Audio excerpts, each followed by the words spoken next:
Hello, and welcome to the Dissident Mama podcast. Today, my guest is Dr. Thomas Fleming. Fleming is president of the Fleming Foundation. He is the author of 6 books, including The Morality of Everyday Life, The Politics of Human Nature, and The Conservative Movement, co-written with Paul Gottfried. From 1984 to 2015, Fleming was editor of Chronicles, a magazine of American culture, published by the Rockford Institute, where he served as president from 1997 to 2014. He was also founding editor of Southern Partisan magazine. Fleming's essays on politics, culture, ethics, and classical subjects have appeared in many outlets, such as the Washington Post, the Chesterton Review, the Encyclopedia of Southern Culture, and Classical Journal, as well as verse in publications like the New Oxford Review. His TV appearances include PBS, The Today Show, and the BBC. Fleming received a BA in Greek and French from the College of Charleston and a PhD in classics from the University of North Carolina, Chapel Hill. In a previous life, he taught classics at several colleges and served as a school headmaster in South Carolina. Welcome, Dr. Fleming. Well, it's good to be with you. I'm so pleased to talk to you. And time is tight because you have led a very prolific career. So we're just going to kind of dive into it, and then we'll have fun and maybe go down a few rabbit holes if we can. So how would you describe yourself ideologically or philosophically? What is your worldview? If you would label yourself, what would that be? Sure. I'd start by saying I'm opposed to all ideology. Ideologies are systems that allow people not to think. I don't think that's a good idea. That's what religion is for. Religion is for faith, and it allows you to go day by day without having to reinvent the universe. But political ideologies are invented by wise guys, and I'm totally opposed to all of it. I used to call myself a conservative or a right-winger, but when I look at the history of the conservative movement in the United States and what a hash it's made out of everything, intellectually, politically, morally, I'd rather distance myself from that term. I don't like labels very much. I consider, when T.S. Eliot once said that he was a classicist, a royalist, and a Catholic. That was I'm a classicist, an Aristotelian in politics, and a Christian. I happen to be a Catholic Christian, but I put Christian long before the claims of Rome. Okay. Let's get a few other terms out of the way, because we're going to be diving a little bit into what the heck happened to American conservatism. How would you define a Straussian? And then what is a neocon, or the more modernized con Inc.? Yeah. What are these things?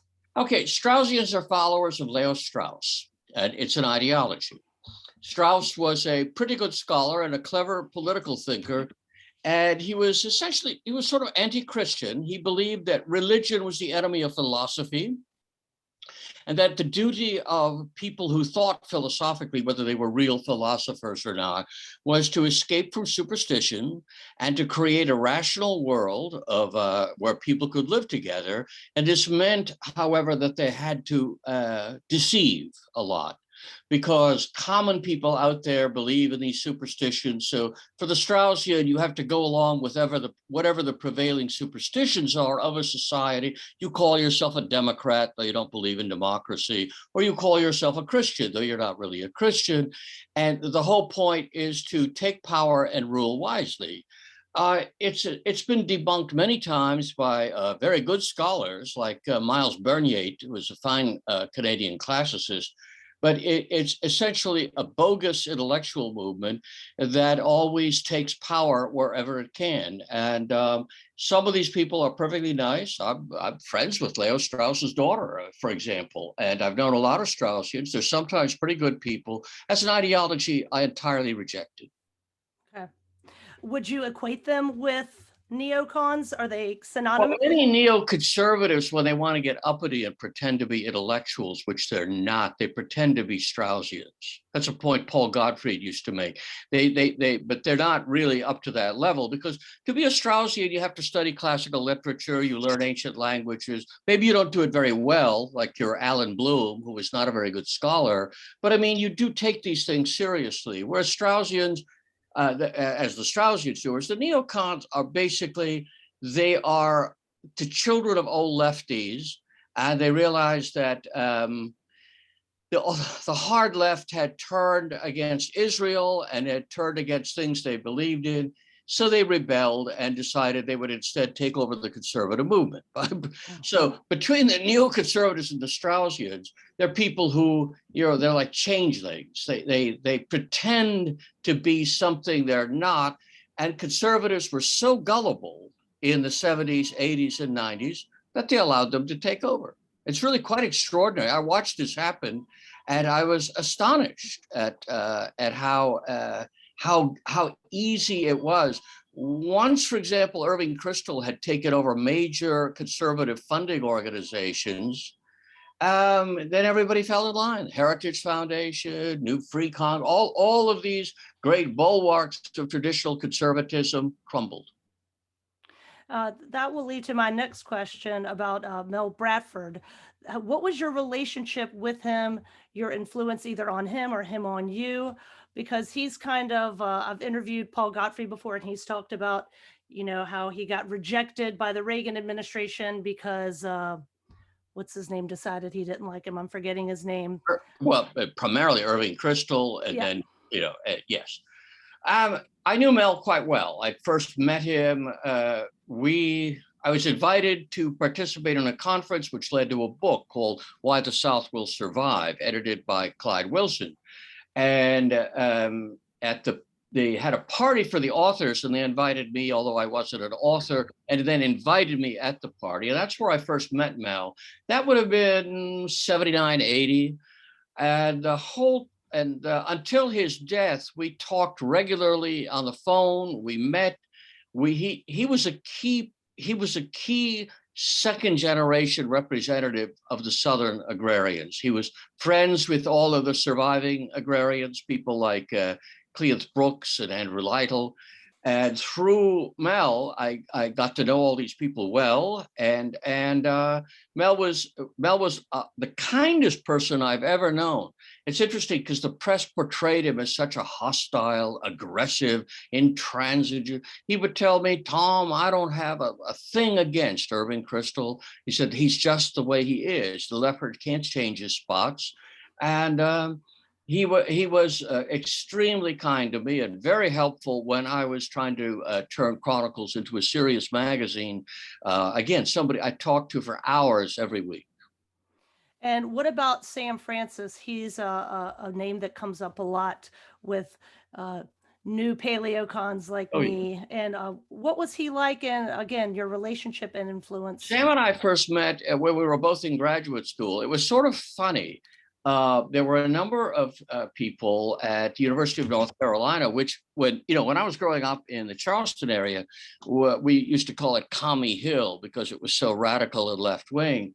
But E. Christian Kopp, for example, was a fine classical scholar. We were colleagues in the same department. Sam Francis was in the history department. Clyde Wilson was in the history department. John Shelton Reed was professor of sociology. And I only met Sam once or twice in graduate school, but when I decided that with Clyde that we would found the Southern Partisan, I immediately went to Sam, and he became our key sort of collaborator there in politics. And then I moved everybody over to Chronicles when I became the editor. Sam and I were very close in every way. We disagreed on subject after subject. Our debates would be lively and sometimes even acrimonious, although nowhere near so acrimonious as the debates between Clyde and Sam. But you see, this is what it is to have a lively intellectual and political life. You can be your best friend and you're screaming at each other at 2:00 in the morning in a hotel room. How dare you say that?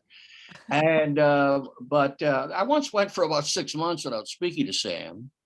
And I raised his honorarium at the same time, but he was a little puzzled. I said, "Look, Sam, I'm really angry with you over a number of things, but I want you to understand that as a colleague, I admire and respect you, and so I don't have to like you at this minute to know what your worth is. Of course, we reconciled, and he was a grumpy man. He was a difficult person. Sometimes he tended to be an ideological extremist. On the other hand, he was a very kind person. Way down deep, there was a soft, squishy boy from Lookout Mountain, Tennessee, who loved his family.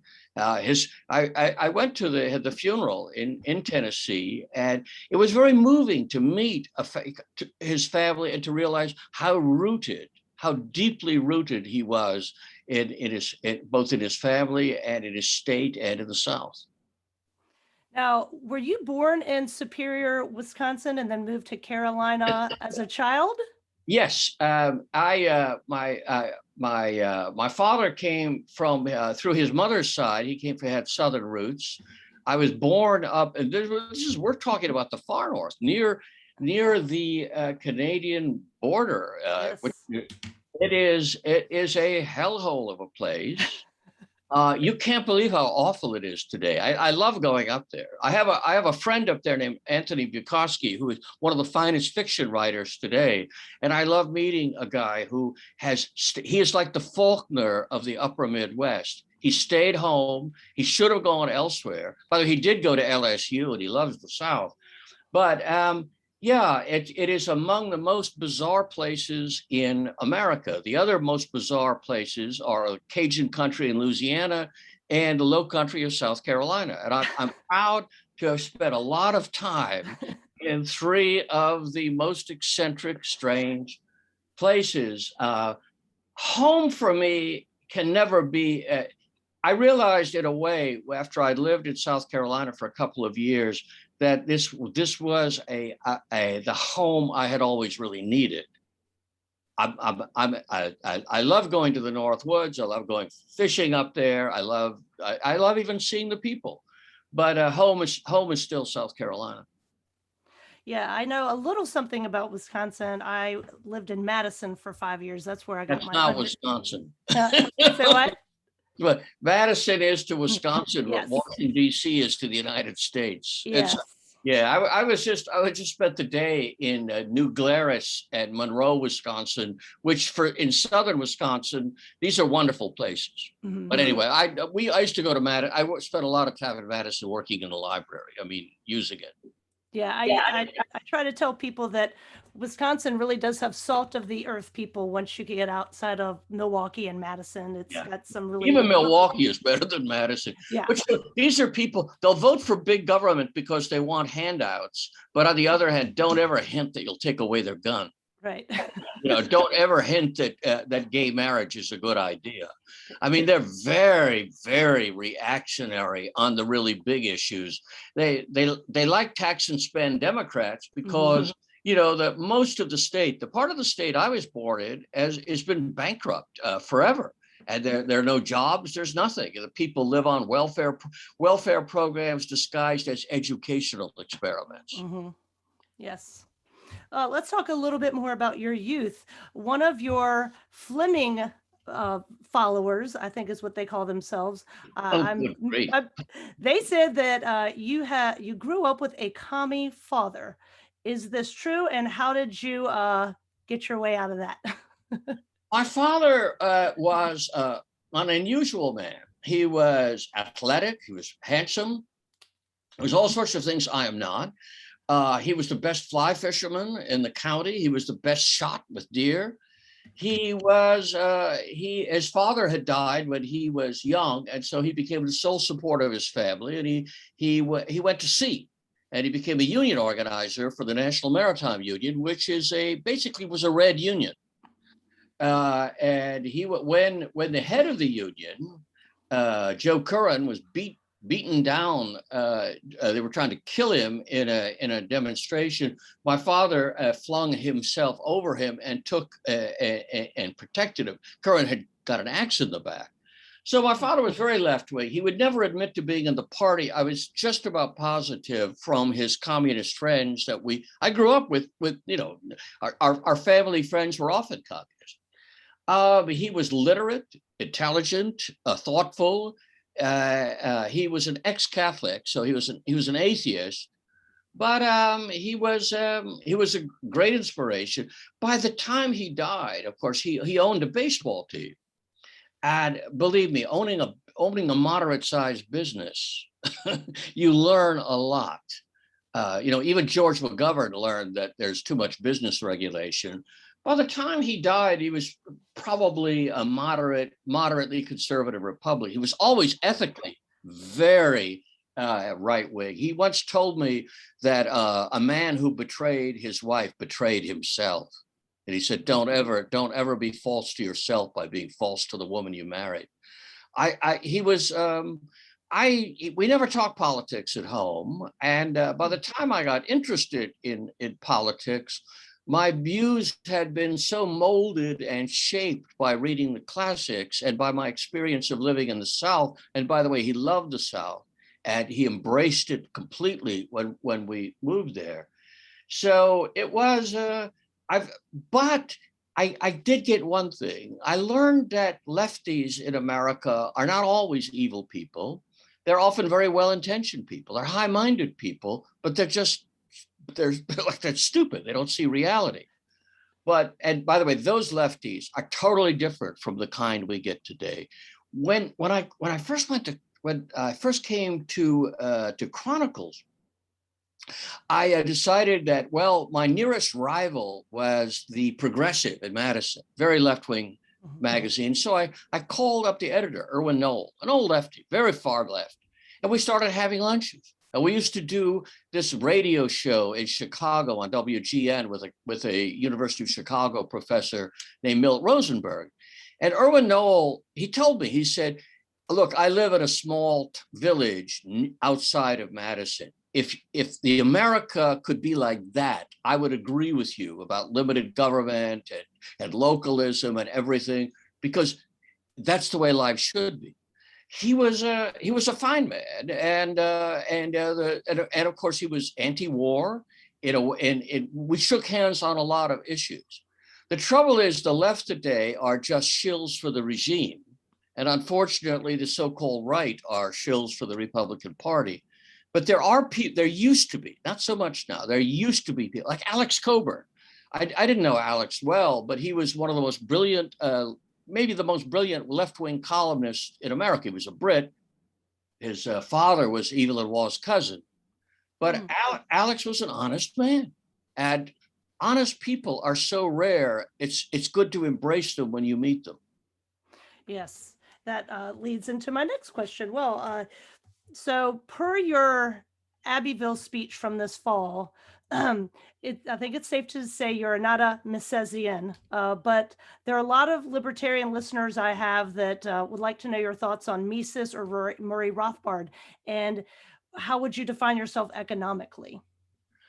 Economically, it's always, it's always very difficult for me to talk to people about this because, for example, I've always advocated a decentralized political and economic system. I have always supported the Southern agrarian position, and so people will say, "Oh, you don't believe in economic freedom." No, I don't believe in capitalism.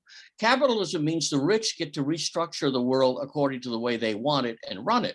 I believe in economic freedom. I believe in mom and pop stores. I believe that if we cut out a lot of federal regulation and state regulation, then local people will be able to run their own lives and run their own businesses. Mises has never impressed me at all. And I don't understand the attraction. I understand Hayek a little bit more because Hayek understood there had to be a dimension beyond the economic dimension to justify economic freedom or a belief in economic freedom. Now, the Misesians I've known are often brilliant and wonderful people. Murray Rothbard was one of the finest people I've ever known. And I count him as a friend. I admired him. He initiated a correspondence at one point because he discovered that we were anti-war. Not anti-war in the abstract. We were against wars of aggression and imperialism. You have to defend yourself, after all. And Rothbard was among the few really original political thinkers I've known. I had these arguments with him about, for example, immigration, because he said, wow, he had this funny New York way of talking. Wow, labor's got to be free to cross boundaries. And I said, well, that's great, Murray, but they come up here and they take welfare. They cost us money. So Murray's immediate response was, okay, once we destroy the welfare system, then we can have open immigration. Until then, we close the border. Right. Now, this is not something your ordinary knee-jerk libertarian is going to accept. Murray could outrun those people intellectually so fast. But it was through Murray I got to know a lot of them. Some of these guys are quite brilliant. Hans Hoppe, who has some limitations, but Hoppe is an original mind, and I respect it. Justin Raimondo was a protege of Murray's, and I had Justin writing a regular column for me. And of course, Justin and I didn't agree on everything, but that's the whole point. If you don't build an ideal, you build a coalition of people who are working to rebuild a country in a certain way. Murray's disciples were by and large, maybe they didn't have his great soul and his great mind, but people like Mel Bradford told me, that he liked Murray. At Sam Francis, when Murray died, about a year later, Sam said, and this was astonishing, he said, not a day goes by I don't think about Murray. That's the impact he had on people who sometimes profoundly disagreed with him on principles. But Murray was a man you could engage in constructive discourse. He was really, it was brilliant, and he was honest. So you use the term the endarkenment, and where you think that maybe Western civilization is on a downward spiral. Tell us about this endarkenment, and when do you think that downward spiral began? Well, it began with what we call the Renaissance. There are many. Look, as a classicist, I very much admire the Renaissance humanists who helped to rediscover Greek texts, purify Latin grammar. They did many great things, but they also turned away from Christianity fairly rapidly. Not Petrarch, not Boccaccio, but pretty soon they turned away, and they wanted to construct a political, moral, and social ideology independent of the Christian tradition.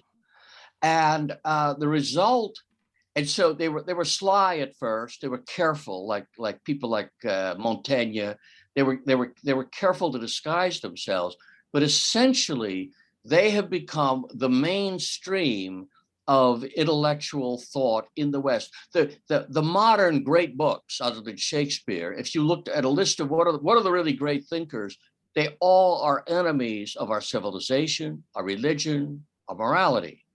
And it happened early, and it took them a while, but a lot of the revered people, the revered thinkers that people, John Locke, Thomas Hobbes, Rousseau, Voltaire, the list goes on and on and on, including the classical liberals of the 19th century. These are all people who thought they were smarter than 3,000 years of tradition and religion, and they tried to remake the world according to their own theory. And the result is the hell we have made out of human society. And that is the 2-minute version. If you want, I can give you the 24-hour version. Okay. That'll be part 2. Well, that brings me to the American Republic. Did it ever have a fighting chance, or was it kind of doomed from the beginning? And what were its flaws and its strengths? When America didn't have to be a republic. It's sort of funny. Nobody was particularly mad at monarchy. Somebody asked me this question the other day. What they were mad about was that Parliament, and then working with King George III, Parliament had sort of redefined its role, by which I mean Parliament was supposed to operate according to the traditions of the common law and the British Constitution. They got the idea that because they represented the British nation, that they could do anything they wanted. Like, for example, property rights were sacrosanct in Britain in the 17th century, early 18th century. Parliament got the idea, no, we can tax things, and then if we don't think you're paying your taxes, we can then bust in your shops. And if your shop happens to be in your home, we can kick your door down. Now, Americans didn't like this because they still had a more old-fashioned view of what Parliament could do and what laws you could pass. The American Republic was originally not very radical. There were radicals like Tom Paine, and by the way, when he died, and they put him in consecrated ground, the local citizens, where the cemetery was, went in and dug his body up and flung it out because he was an evil man. Wow. Ben Franklin was hardly any better, but mainly the main leaders of the Revolution. Washington, Adams, Jefferson, Hamilton, they were all quite different, but they could work together in a coalition and to try to create what they wanted, which was the rule of law. Now, it's interesting that everybody says Jefferson was naive and Hamilton was Machiavellian. No. Hamilton thought that you could trust the rich to protect civil order. Jefferson thought you could trust no one. You couldn't trust the rich, you couldn't trust the poor. You had to so break up a power. You had to redistribute it. It couldn't be at the top. It had to be the states, but the states themselves should devolve power to local communities. And this vision, this Jeffersonian agrarian vision of people in their own communities and their own families, leading their own lives and minding their own business and not telling other people what to do. This was the dream.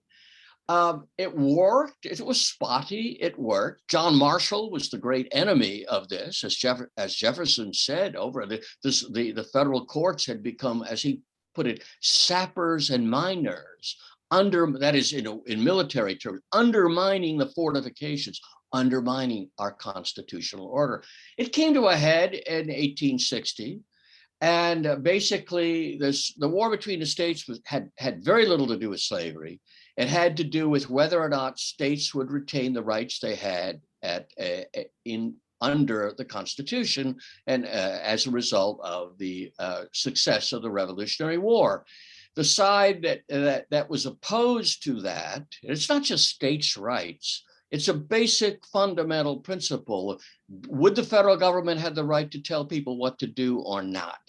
And the side that said, yes, a bunch of busybodies from Massachusetts could run the country, they won.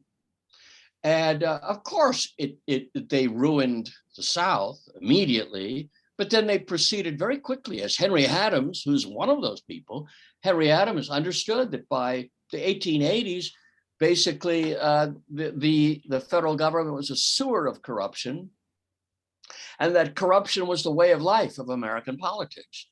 But life is not simple. So there are a lot of good people spread out across the country, and as freedom-seeking people moved west with the frontier, of course they created more or less free communities.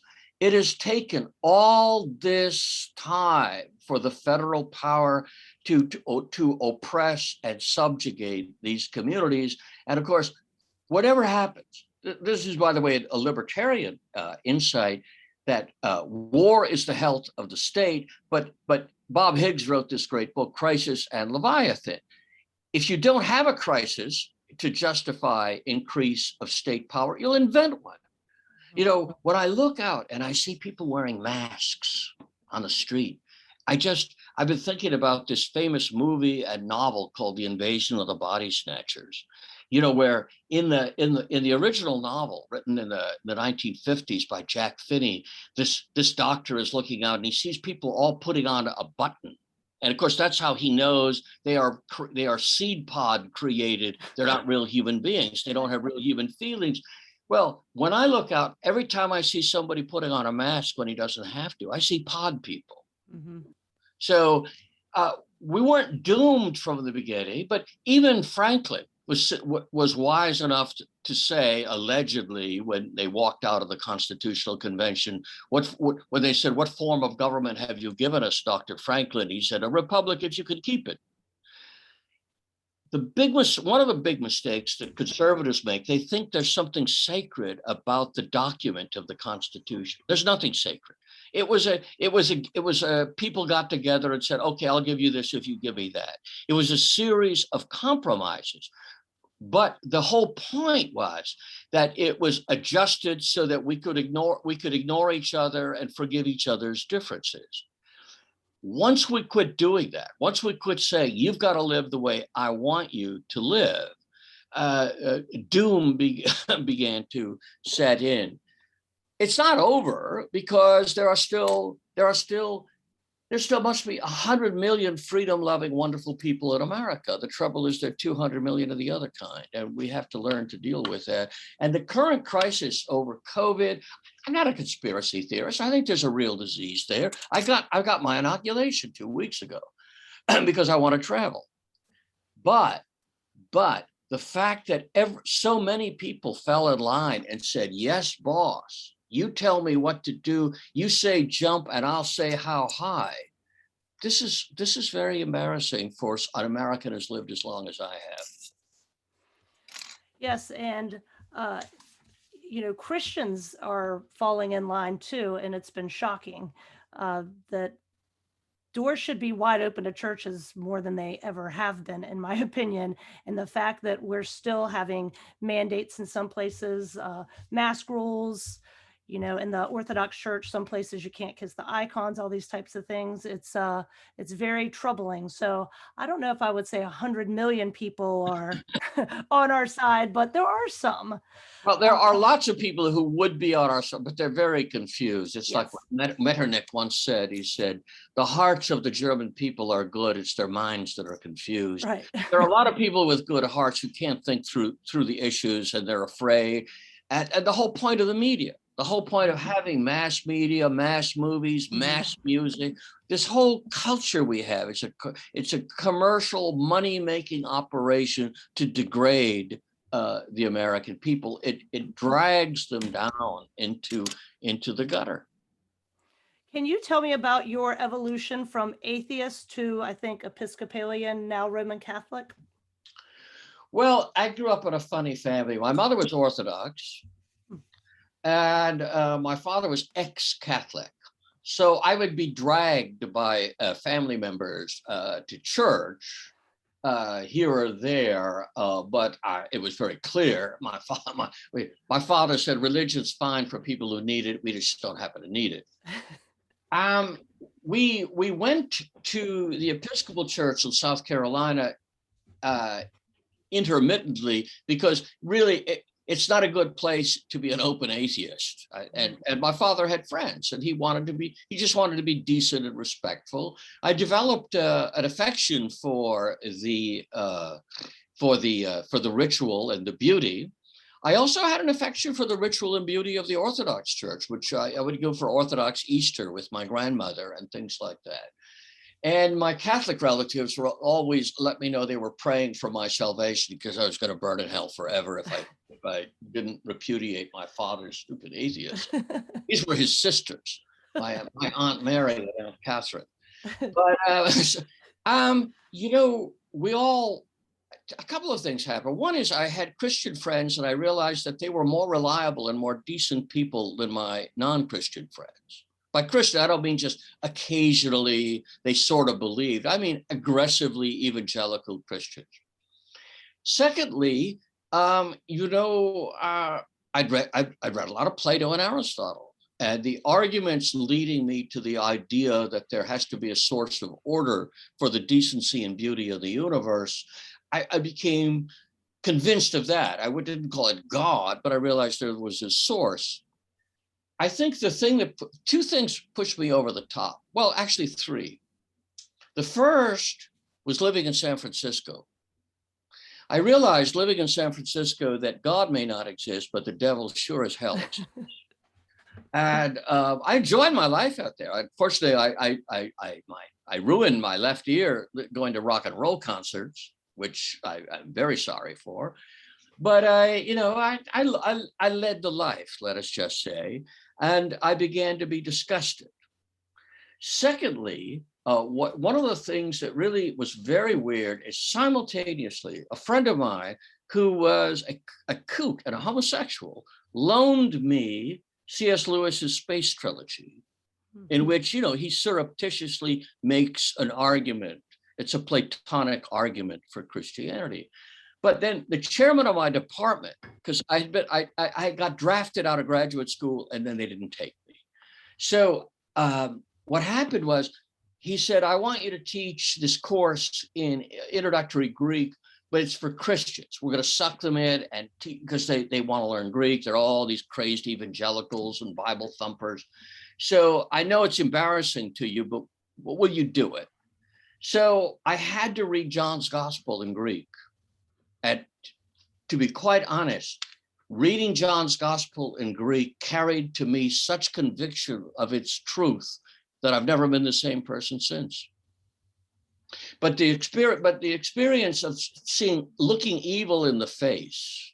I mean, I knew drug dealers, pimps, horrible people. Looking what the world was turning into without God, and then reading John's account. And by the way, I'm absolutely convinced as a scholar that only somebody who is a personal friend of Jesus Christ would have written that book. It's an intimate portrait. He knows names. He knows details that none of the other gospel writers know. It may be the fourth gospel, but it is really essential, and it blew me away.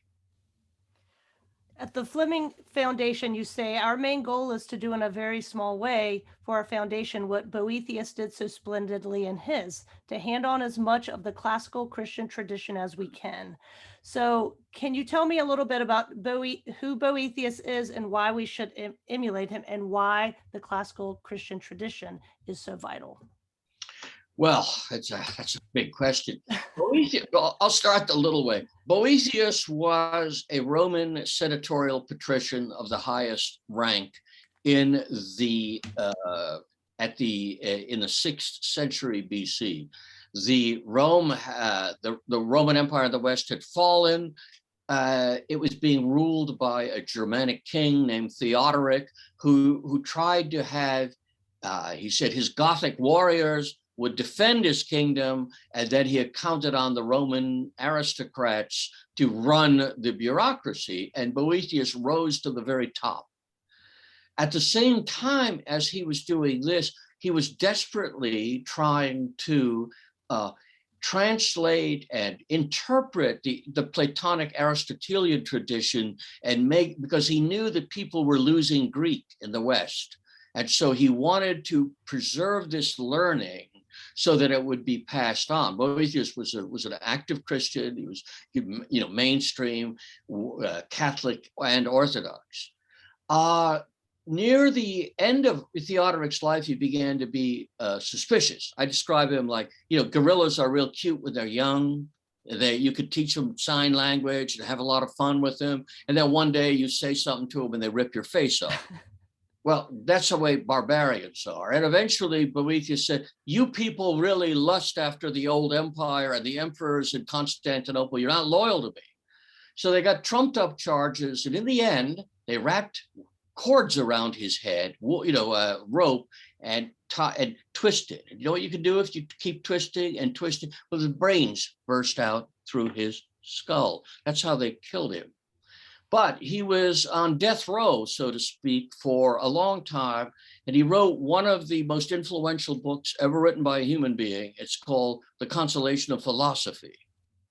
And it's basically, how does a philosopher face all this? How does a Christian philosopher?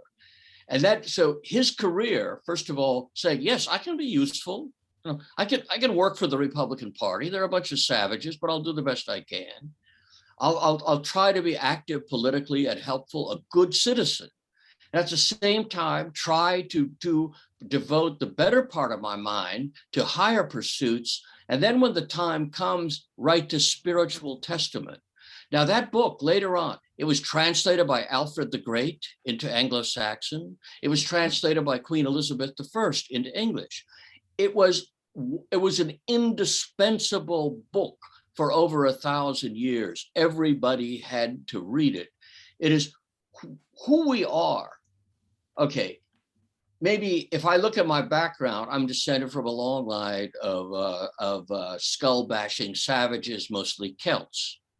Those skull-bashing Celts became civilized Christian human beings through the Christianity and the classical tradition. If I aspire to something, to a higher life, I aspire to it through those vehicles, through the church, and through the reading of Cicero and Virgil and the writers of Greek tragedy and Homer and Plato. This is the civilization that gave us everything we have, basically worth having, other than our spouses, our children, and things like that. It's vitally important, and when the literate classes were educated this way, down to say 1925, 1930, it was a different world.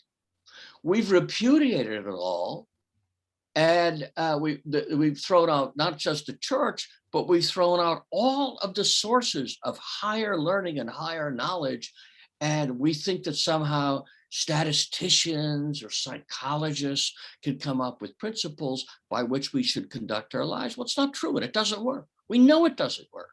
We can see, you just walk down the street and you know it doesn't work. So certainly, we live in the ruins of civilization. Rebecca, people used to ask me, like for over the 50 years, they've asked me, well, this is like a lot like ancient Rome. Well, when do you think our empire when will our civilization fall? And I said, listen, it fell before I was born. Right. It's gone. The point is, we're like Boethius. We're trying to be civilized people in the ruins. There's so much we can do. There's great joy, there's great wisdom, we can lead moral lives. We don't have to be demoralized by the regime. That doesn't mean we have to become terrorists either. There is a third way, and that way I think is represented by Boethius. So we're devoting at our foundation, which is foundation, sort of a jokey word because we're a very small thing. We have few resources, but we do an annual summer school, and this summer school is living life in the ruins. That is, it's the study of the period of Boethius. Now, there's obviously an attack on the classics in every corner. They're white supremacists. They have to be smashed. How can we be revolutionaries now? I think you said that before. We are all revolutionaries now. Is it simply by learning the classics, understanding church history, being devout Christians? What are the ways we can not despair while we're living in the ruins of civilization, but be revolutionaries and maybe move the ball down the court for our children and grandchildren? Well, look at it this way. Suppose you're an athlete, you're getting ready for some big games. You've had tuberculosis, you're sick. What do? Do you lie in bed and watch TV? Or do you go out, you start working out? You develop all the muscles, the technique, the energy that's necessary for playing the game. This is what the classical tradition did for people. It provided, that's why we had great statesmen. That's why we had great writers. The least we can do for our children, and of course, there's a classical academy movement. You see it among a lot of Calvinists. There's a Catholic altar, and also in Lutheran. All sorts of churches are beginning to realize that they have lost something very valuable. And so in homeschooling and in classical academy movements, they're trying to revive it. And instead of just standing up and wising off on Facebook or Twitter and say, well, what I really think is, as if anybody could possibly care what anybody thinks on Twitter. Twitter is for twits. But the fact is that you can cultivate your mind. You can cultivate your friendships with friends. You can cultivate your family. But in cultivating yourself and doing the best you can read and study the languages, which give you mental discipline. You could study the philosophy. You could study the history that tells you, oh boy, here we go again. We've been here before. You know, Cicero said famously that not to know what was done before you were born is to be ever a child. And that's what we Americans have become. We are children. We think that we've reinvented the world yesterday, but we haven't. Human nature, as I tried to argue in my first book, human nature is a constant. It's not something, you can't do it like in the Soviet Union. Lysenko would say, oh, we can expose seeds to cold weather and then we'll have wheat that will grow in Siberia. It doesn't work that way. You can, it's like you can, they used to say, there was a famous scientist who argued that you could cut tails off a monkey and eventually you'd breed tailless monkeys. No, we know from biology that these things that affect the cytoplasm don't affect the nucleus of the cell. In other words, people are trying as conservatives and even as good, well-meaning Christian conservatives. They think that by just changing a few circumstances, oh, we'll get a good Supreme Court justice like John Roberts. And how many times have we heard that? We just put the right man in there. That's why we have to vote for the right Republican. All the time, we are losing our capacity for being human. You know, once upon a time, classical education, if you got a degree in it at Oxford, it was a degree in literae humaniores, more human literature. Why is it more human? It's more human because to be human is not just to be a beast crawling around, grubbing for worms or killing things and eating it and drinking their blood. Being human meant decency, responsibility, patriotism, all sorts of things which are a gift of the classical tradition.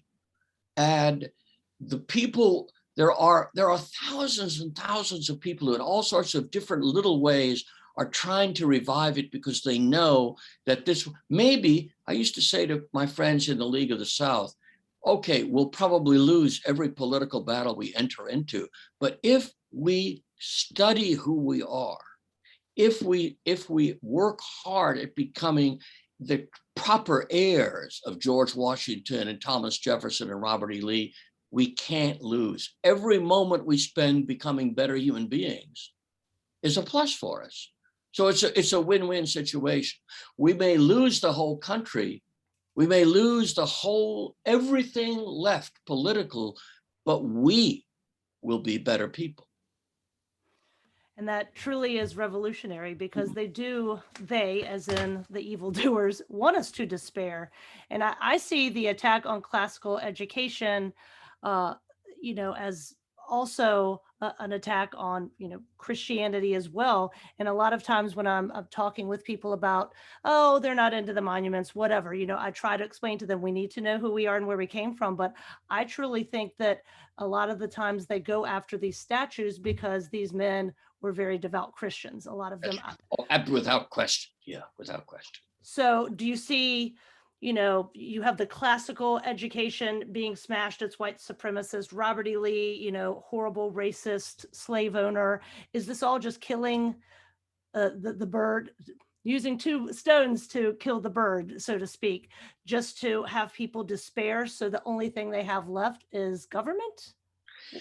That's, first of all, it's turned into a kind of brute instinct. Anything that is beautiful or true or inspiring, they hate and they have to destroy.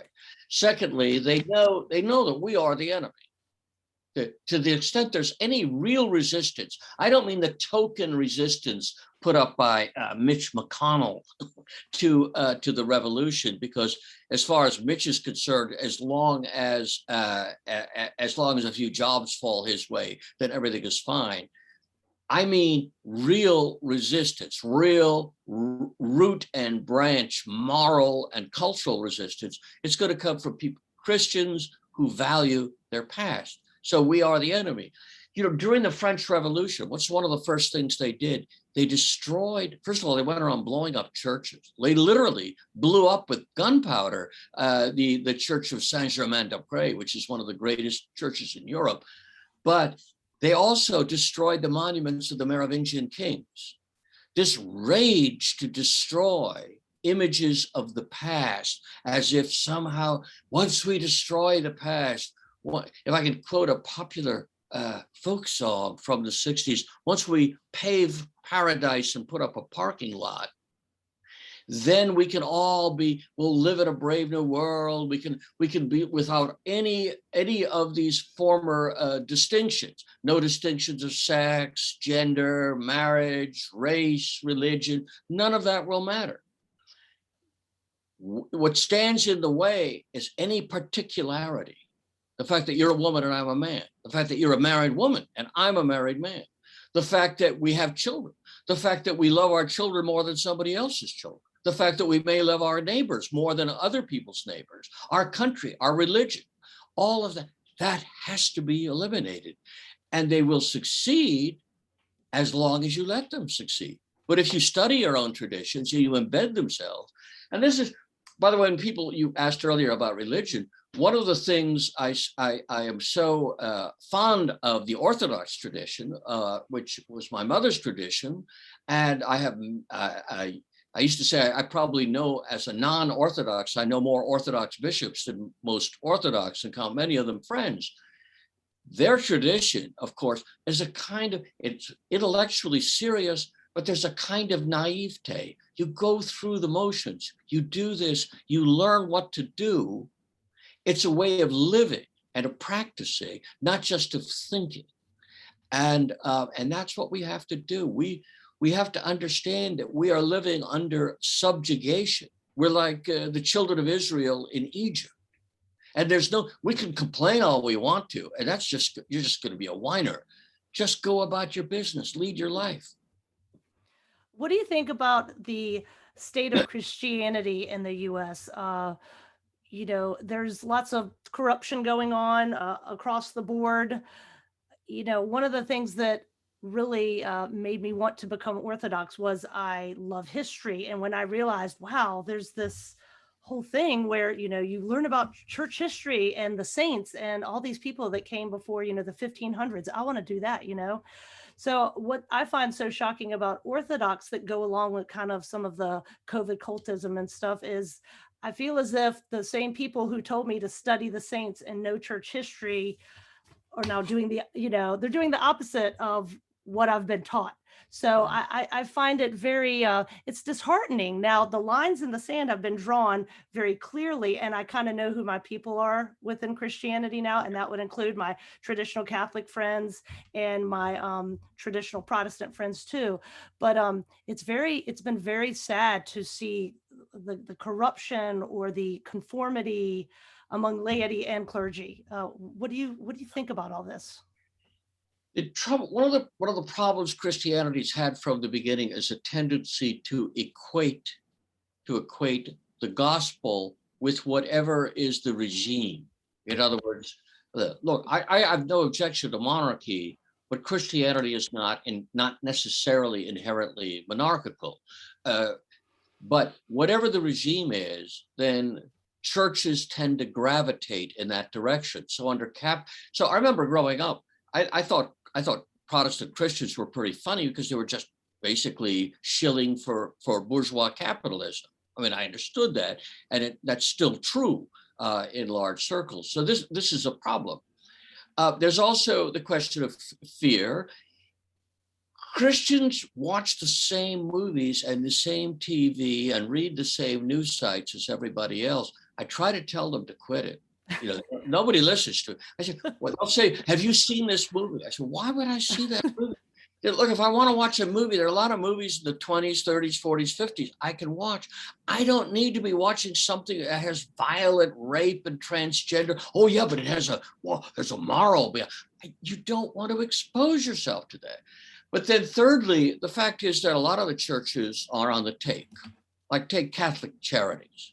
Well, how does the Catholic Church pay for all these people working in Catholic charity? Government grants. No, they can't cross the church. I mean, I find this very embarrassing as a Catholic, but they're afraid. They've been bought out, and this happens all over the world. If you can't destroy the church, you just simply pay for it. So there are many reasons that some of these people are just sort of weak-minded, and you forgive them. And old people that tend to be fearful.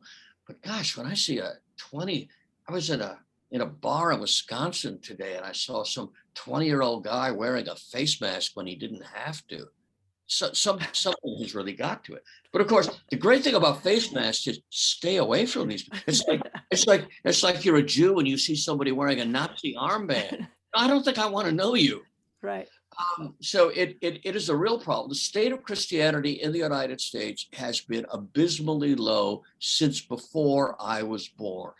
When I was a kid, it was all conformism. It was all leave it to beaverism. It was all, everything was, let's just all be nice Rotarians. And that was Catholic and Protestant. One of the things that has happened, say, over the past 30 years, is there has been a gap opening up, not between Christian and non-Christian, but between serious Christians and everybody else. And serious Christians are people who, they're angry if the bishop says you have to obey government rules. I know a lot of people, it's interesting across the board, a lot of Missouri Synod Lutherans in Wisconsin and Wisconsin Synod, they are just ignoring a lot of these regulations. And I get invitations to go to their churches, which I intend to do. But this is a time when it's easy to see who's on what side. Yes. And so in a way, things are sorting out. And it's a little frightening because as the divisions get deeper and deeper and deeper and very rapidly, these things are developing with astonishing rapidity.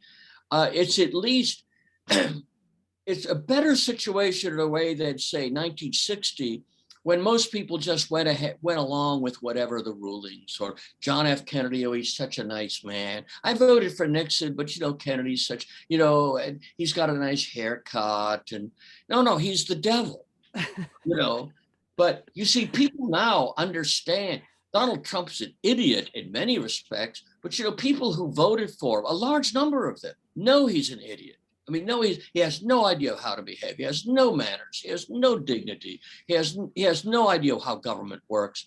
And yet, why did they vote for him? They voted for him because they see him quite properly as somebody who has the guts to stand up to the regime. And so when people tell me, I hate Donald Trump, I don't like Donald Trump. I voted for him twice. When I meet Trump hater, I don't want to know them. And I think that what I see in a microcosm in my life is being writ large over the whole country.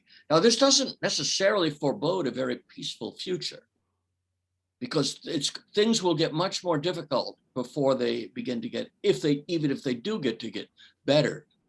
But you only have one life. You have to bear witness, and you have to do what you can do. In one way, it's a more honest existence that we had than pre-COVID, because like we were saying, the lines have kind of been drawn. The guy in the mask who's wearing it voluntarily is not your ally. And I think that's happening within churches. Our parish had a divorce, and you had people who were all into the COVID mania and people who were not, and we're all doing underground church circuit, and we can't, disclose these locations because it's top secret. But in my little traditional parish here, it's a regular parish organized under the diocese, but it's independent, run by the Institute of Christ the King. And in the service, now they're obeying the rule. We got social distancing. You can only have so many people, etc. But beyond that, nobody. Maybe the only people I see wearing a mask are very old, elderly, frail people, and I think that makes perfect sense. Because speaking as an elderly, frail person who doesn't wear a mask, I still respect those who do, but it's not one in 50. Right, and I've likened it to it. It's like a scab has been torn off and the blood is coming out, and we're going to, stop the bleeding, but the scab was infected. It kind of needed to come off anyway. Were there any Christian presidents? There were certainly presidents who thought they were Christian. Franklin Pierce. Benjamin Harrison was quite a Presbyterian. I sometimes reluctant to count that. I say that for the benefit of my good Presbyterian friends out there. Certainly, in a traditional sense that we would understand Christian, Washington, Adams, Jefferson, Madison were not Christian. They thought Christianity was a good thing because it taught a higher ethic. But maybe at their deathbed they wised up. But by and large, these books written now to try to pretend that the founding fathers of the American Republic were good Trinitarian Christian. No, they were not Trinitarian. At best, they were Unitarian deists, as John Adams was. And I don't blame them. That they simply went along. They went with the flow. That's the way people were in that period. Americans, with being historically illiterate, and this includes American conservatives, perhaps even more than American leftists, they don't realize that this revolution had taken place before the American Revolution. And that, so for example, when Dr. Johnson went to church every Sunday, people thought he was weird. This is in the 1750s, 60s. Walter Scott was regarded as a freak because he was a sentimental Christian. So this problem has been with us for several centuries. It's not just something that came up recently. But basically, in our lifetime, Jimmy Carter pretended to be a Christian, but every time some political principle collided with the Southern Baptists, he sided with the politics. So I don't buy Jimmy Carter at all. I didn't at the time either. So no, the ruling class of the United States from which presidents are drawn, the rich and powerful, by and large, have their only need for religion is as a cover for their sinful behavior. Yeah, that's a good way to put it. Bill Clinton claimed to be a Christian. Yes, true. Tell me about The Reign of Love. It's the first of a series whose general title is Properties of Blood. And you say it takes up moral and political questions as an aspect of friendship, love, and kinship. Tell us a little bit about this forthcoming book. Yeah, I wrote this. The book of mine has been best received. It's called The Morality of Everyday Life, and I conceived it as a prequel, so to speak. That's a terrible formation, but in other words, I wanted to write a series of positive studies of how is human moral and social life really organized. And it's not organized by ideas. We don't live according to the Boy Scout oath or the 10 Commandments. We live according to structured relationships, friends, lovers, spouses, kinfolk, fellow neighbors, fellow citizens. And so I wrote The Morality of Everyday Life to clear the lumber away, that is the accumulated myths of liberalism and leftism. So then, years and years go by and I keep working on this. And finally I realized, oh, gee, I've got about 5,000 pages. That's a bit much. So then I kept on whittling it down. So I've come up with the first entire volume is basically on the principles of love and hate. Or friendship and strife and how they work in organizing a society. And then I realized, gee, that's going to be 1,000 pages. So finally, I have this little book called The Reign of Love on basically on why we're not purely rational creatures, why God didn't make us this way, why Christ told us charity, not reason and logic, is what we should be practicing. And so there's some academic study on how friendship works in ancient societies, in the Bible, and in modern times. And we've completely walked away from friendship. If you pick up a book on ethics, a religious book or a secular book, and you look in the index and look up on the word friend, you won't find it. I've done this experiment in a library, book after book after book, as if friendship is not a moral category. Love is not a moral category. Everything is a question of duty and obligation or rightness or human rights. And in fact, the way we learn to be human is by making friends, by the friendship, which are the love which our parents have for us and we have for them. We become neighbors. And so the book basically tries to debunk, again, a lot of the leftist nonsense about this, the Enlightenment nonsense, and to show that, really, it is through these relationships that we become fully human, and that means morally human. You had said you wanted to talk about possibly why the conservative movement has failed completely in everything. Would you say that, I would say this, but that it's part of them poo-pooing these structured relationships that you have mentioned, and elevating these abstract rights, so loving universal, minority rights, but not defending the family. Exactly. Because conservatism grew out of leftist revolution, and it just preserves earlier generations of revolution. Well, if you talk to a lot of conservatives, they talk like Robespierre. Lincoln was the perfect incarnation of Robespierre. And so if you want to talk about, Lincoln was a great president because, if you want to talk about international human rights and all of that stuff, okay, fine. You belong to the revolution. And the conservatives were always selling out their principles in order to just keep moving with the flow. Yeah. And it's a long subject, but maybe I'll interview you sometime on a podcast for our website, and we can talk about this. But essentially, what I tried to do in my first book, The Politics of Human Nature, was to show that anything that you believe in, if you're an instinctive conservative, it comes out of it's the way God created us. Or if you're a Darwinist, fine. It's the way we evolved out of monkeys. You come to the same conclusion, whichever route you take, that human nature is fixed and it's not going to change. You can't confiscate property, destroy sex differences, because this is the way we are made. And so since then, I've tried to show how these institutionalized relationships of love and hate, because sometimes you have to hate the person who's trying to kill the people you love. And so self-defense, dueling, war becomes necessary. So it's not just love, but there's also we're also at war with those who hate us. So looking at how these things work and to what extent we need to be responsible for them ourselves, and not just say, well, I may believe in Christian charity, but let the government take care of that. We have a socialist government, they take care of it. That destroys our capacity for love in the same way that the government takes away our capacity for defending ourselves and our family. So I'm trying to bring people back to the ground level of human existence.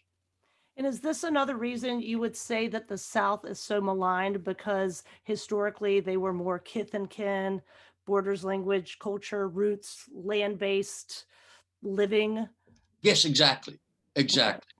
And, Marx had an argument with people slightly to the right of him over this, because Marx said it was because a lot of people said that the South is a feudal order. And by feudal, they just meant medieval. And by medieval, they meant Christian. Yeah. And so people like Karl Schurz, who was a German lefty who came and was the first secretary of the Interior here, and his wife, God rot her soul, created the first kindergarten in Watertown, Wisconsin, just an hour north of where I am giving you this broadcast from. But these kind of people, they looked upon the South and hated it because to them it represented an old Christian world that they wanted to destroy. Yes. We're at just about an hour. Can I ask you a few surprise questions? Okay. So this is a question from Clyde Wilson. How has Tom survived in Rockford, the epitome of everything wrong with the Midwest? Well, that's an interesting. First of all, I'm lazy, and if You have, you could see behind me, one of the reasons I don't move, and that is I've got thousands of books. How the heck am I going to move all those books? Second of all, it's like you have an old friend that you don't especially like, but he is your oldest friend. You abandon him. I don't especially like Rockford. I don't dislike it. Rockford has one great advantage. See, I have in-laws and things who live in Southern California. It ain't California. Mm-hmm. In other words, there are real people here. These people are miserable and downtrodden and unhappy, but you go and have a beer with them, and they're leading a human life, and it's probably been good for me because living in South Carolina, I enjoy myself so much I don't do any work. Right. Some of the Fleming friends had said you have a penchant for older pop music. You had mentioned living in San Francisco. Who do you like better, the Velvet Underground or Bob Dylan? Well, let's just put it this way. I cannot endure Bob Dylan for a second. I remember I bought Bob Dylan's first couple of albums. So I was a folkie. In the sense that I knew a lot. I had friends who were folk singers, some of them moderately successful, and I hung out in that. But eventually, I just couldn't stand Dylan. The Velvet Underground is obviously not something to recommend to the unwary. They are morally very precarious. I met them. I knew Lou Reed somewhat, not well, and I thought that he was like Baudelaire he was on the wrong side, but he was taking moral questions seriously, and he could write a lyric when he had to. It's been years and years since I listened. I'm more likely to listen to Rodgers and Hart these days than I am. My children say, Dad, you're listening to music that was already stale by the time you were born. I said, yeah, but it's a better world. I also look at movies that were my best rule is I'd rather see a movie from before I was born than after. Yes. Your article, Down with Seuss, got quite a lot of pushback. Can you give us the 1-minute elevator pitch for what that is? Because I think it was such a clever way to look at it all and the things that conservatives waste their time defending. Yeah, well, here's this guy. It's not just that, he made fun of the Cold War because, after all, communists are just like us. It's not just that he was a lefty his whole life, but, and by the way, oh, well, he was a racist. So what? He's being canceled. Look, he writes terribly, and his drawings alarmed me as a child. How could anything be this ugly? We should be protecting children from this kind of ugliness, the ugliness of the verse, the ugliness of the stuff. And it said, no, as long as you're persecuted. I mean, I swear, if the Marquis de Sade came back to life and he were still drinking the blood of virgins, which he, by the way, did, and raping them, and then, yes, but he believes in free speech. Well, I believe in free speech too. Right.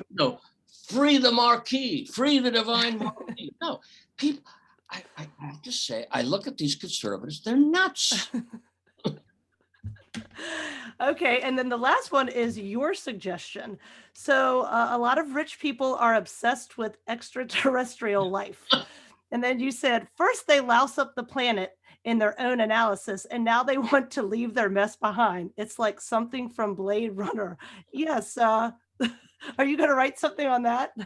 Well, yes. I'm fascinated by, and C.S. Lewis talks about this a little bit. These people, they believe in Bill Gates and Elon Musk. They believe in global warming. They believe that rich capitalist development has destroyed the planet. So what are they? They're going to stay behind and help us? No.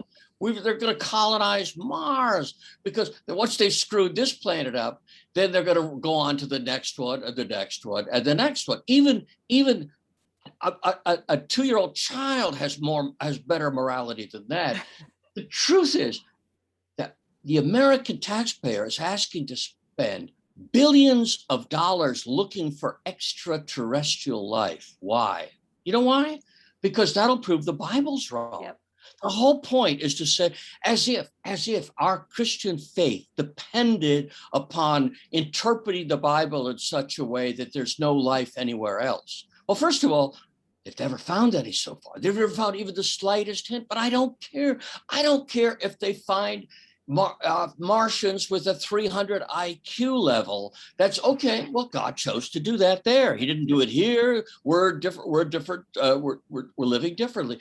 But these people, the people who run NASA, they're all disciples of the late Carl Sagan. Somewhere out there. So now God doesn't exist. Only a moron would believe in God. But somewhere out there, there are beings who live forever, are infinitely wise, infinitely brilliant. And the reason they don't contact us is because they're infinitely benevolent and they don't want to harm our primitive culture. Oh, excuse me, immortal, omnicompetent, omniscient.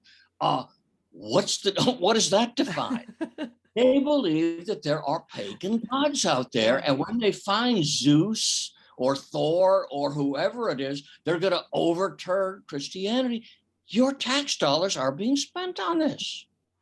It is ludicrous. It's ludicrous. And you're absolutely right. They do it to disprove God, but it's their own religion, right? Yeah. Shocking. Well, unfortunately, I don't believe in freedom of religion either. Yeah. If it's that kind of religion, no, I'm willing to tolerate lots of things. Yes. But I once had a roofer. He was working, and he said, "Well, I see you coming from church. I read both Bibles." And I said, "Well, what's the second Bible?" "Well, the Bible of Anton LaVey." I said, "You mean the Satanist?" "Well, that's one way of calling it. Is there something wrong with that?" I said, "Oh, just let me think about this for a minute." Satan has always been regarded as the enemy of the human race. He wants to destroy us. So Anton LaVey says he is the emissary of Satan. Now, I don't care if I believe in Satan or not. This is Anton LaVey and his followers are looking at this guy. You want to destroy me. You want to destroy human life. Why would I let you ride in my car? So it's like Islam. These people hate us. I know I've known some nice Muslims, and there are very nice people. But they're, of course, a nice Muslim is like a nice Methodist. They don't really take very seriously anything they're supposed to believe. But why do we want to let them in our country where their children will grow up to hate us? Yes. I don't get it.